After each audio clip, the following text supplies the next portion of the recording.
Hello বন্ধুরা, আজকে আমরা রান্না করব করলা আলু। আমরা প্রথমে করলা আলুগুলো ভালোভাবে কেটে নেব। দেখুন বন্ধুরা, আমি কিভাবে কেটেছি। এরপরে চুলায় কড়াইতে তেল দিয়ে দিব। তেলটা গরম হয়ে গেলে আমরা চিংড়ি মাছগুলো দিয়ে দিব।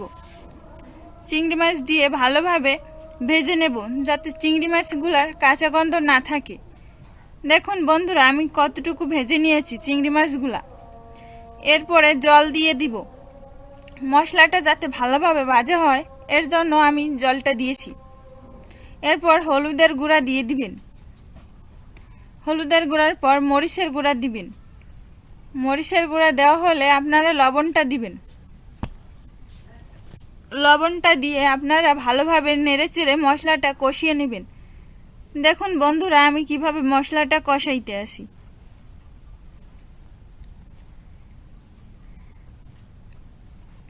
দেখুন বন্ধুরা, আমি মশলাটা কষিয়েছি, কি সুন্দর কালারটা এসেছে।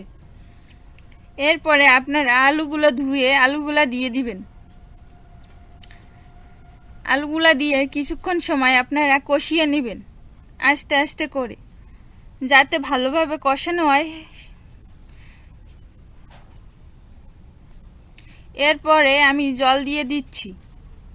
দেখুন বন্ধুরা, আমি কতটুকুন জল দিয়েছি। আপনারাও এই পরিমাপে জলটা দেবেন, যাতে করলাগুলো ভিতরে দিয়ে ভালোভাবে সিদ্ধ হয়ে যায়, সেই মতো জলটা দিয়ে নেবেন। এরপরে আলুটা যখন আধা সিদ্ধ হয়ে যাবে তখন আপনারা করলাটা দিয়ে দিবেন। দেখুন বন্ধুরা, আমি কোন সময় করলা আলুটা দিয়েছি।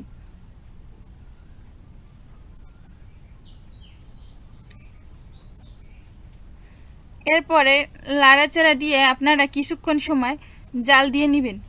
দেখবেন করলাটা চাপ দিয়ে যে সিদ্ধ হয়েছে কিনা।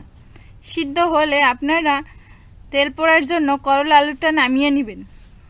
নামিয়ে নেওয়া হলে আপনারা কড়াইতে তেল দিয়ে দিবেন। তেলটা গরম হয়ে গেলে জিরা দেবেন।